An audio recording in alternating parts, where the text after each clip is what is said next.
Yeah, I just made a quick 10 beans, yeah. Bitch, I just put up in a lamb. I just put up in that big boy tongue, I don't got no bicycle. I give a fuck what you heard. You say that you poppin', but I ain't heard em. Any beat that you pass me, I murder em. We finesse in this bitch in this man. My bitch pull up and buckle my pants. I tip up off the track, I can't stand.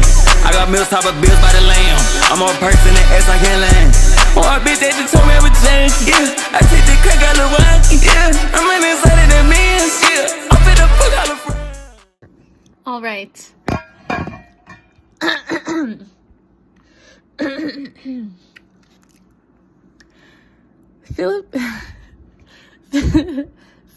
Okay, hold on. Filipino immigration to the United States has a rich history that spans over a century.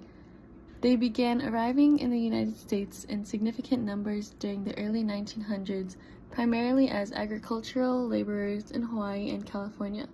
Since then, Filipino migration has diversified, with individuals and families pursuing various opportunities and joining many different sections of American society.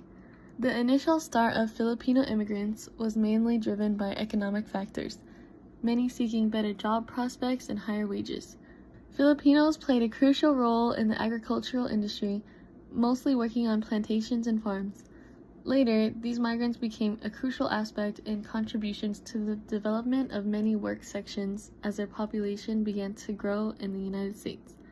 These work industries mainly consisting of the fishing industry, healthcare, education, and the military. Throughout this century, many immigration laws were created and passed. The first wave of these immigrants began around the year 1907 and continued through 1930. Mostly migrating to California and Hawaii for work, the flow of the immigration was facilitated by U.S. law. In 1934, the Tydings-McDuffie Act had been passed, limiting Filipino migration to 50 people per year. From the year 1935 to 1965, the number of Filipinos migrating had increased by much. Those immigrating were a combination of professionals, students, World War II veterans, U.S. military dependents, also known as war brides, and many more had been making their way to the States. In 1965, the Immigration and Nationality Act had been passed, giving most Asian residents the opportunity to apply for citizenship. This act had also given those who have served in the U.S. Armed Forces for 3 or more years the ability to become eligible for naturalization. Finally, this law allowed for permanent residents and U.S. citizens to sponsor family members and aided in immigration for them to move to the U.S. All at the same time, Filipinos were facing both challenges and successes. They confronted obstacles to social integration and encountered widespread discrimination and hostility. However, eventually they were able to establish vibrant communities and cultural institutions that helped Filipinos maintain their identity and supporting one another. The Filipino immigrant population has been gradually increasing in recent decades. One of the greatest Filipino populations outside of the Philippines is now found in the United States. Our society has been significantly impacted by their immigration to the United States. With the history of Filipino immigration, I decided to revolve my family history project on the experiences of my mom and her family in their efforts of moving to the United States from the Philippines. First of all, let me introduce my grandma, or as I would call her, Lola. Her name was Clarita Suarez De La Cruz, also commonly referred to as Baby. She was born January 24th, 1940, originating in Manila, Philippines. Unfortunately, she passed away on November 19, 2021 at the age of 81. In the time span of her life, she had been married and remarried 4 times to 4 different men. Along with these marriages resulted in her 5 kids, aka my aunties and uncles and my mom. My mom, Jane Ferrer, also referred to as Baby Jane, was born on July 6, 1969. She was born in Manila, Philippines. She then moved to the United States in June 1980 when she was only 11 years old. From my basic knowledge of my family, I had understood that business was a reason for our great achievements and success. More so, the 15 bars and clubs my Lola had owned prior to moving to the States. Being curious on how business played a role in my family's immigration, this brought me to my main takeaway of this project, that being the question of what position did my grandma's businesses play in their immigration to the States. What I had suddenly learned was that my grandma was not successful in her businesses. In a tourist visit to the U.S., my grandma had been visiting since she was very fond of California. Unfortunately, at the same time, her businesses in the Philippines had become bankrupt. In desperation of being stranded in the States, leaving her kids back at home, my Lola was forced to stay in the States undocumented. She had found a U.S. citizen to marry, allowing my mom and her siblings to finally reunite with my Lola in the States. Here is an interview I conducted with my mom so we could understand her immigration process and her personal experience.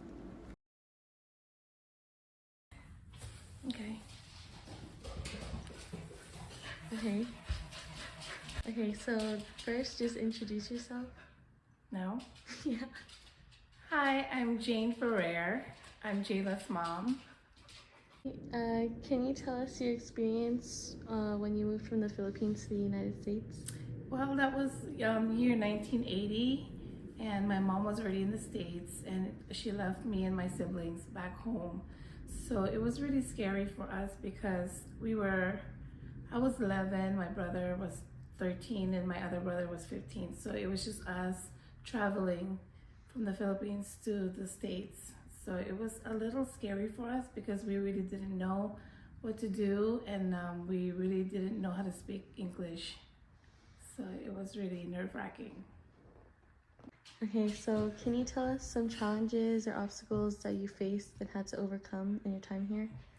Well, yes, well, when we got here, we had to go straight to school because we got here in July, and so we had to start school the next month. So it was really hard because, especially, coming from the Philippines, we didn't speak English. We knew a little bit of it, but every time I would talk to my classmates, I would always just say, like if I would say a sentence, I would always say forget it because I don't know how to say the rest of the sentence. So that was really hard and challenging for us. Another challenge for us was that my mom was working 3 jobs, and so she had to make ends meet because she was a single mom. So my mom was hardly home, and we had a relative staying with us. So she was the one that was mostly taking care of us because my mom was working 3 jobs. So that was really hard because my first day of school, she was not with me. We had to figure out how to get to school, figure out what bus to take and where to go. So that was very challenging. As a matter of fact, the first day of my school, I got lost because I didn't know where to go. But thank God that after 2 hours, I finally found my school.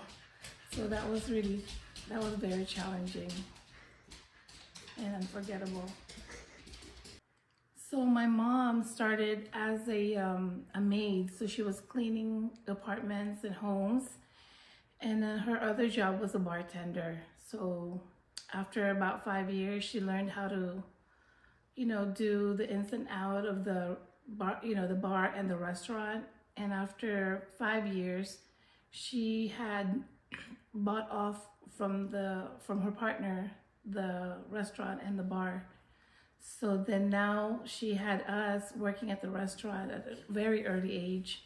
So that's how I started cooking, and that's how I started knowing how, what to do, and cook for my family, my brothers. So that way when my mom gets home, she doesn't have to do all that.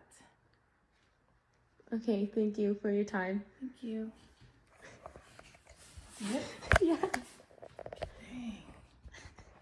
Send it to your thing. Do I look ugly? No. If I look ugly, I know.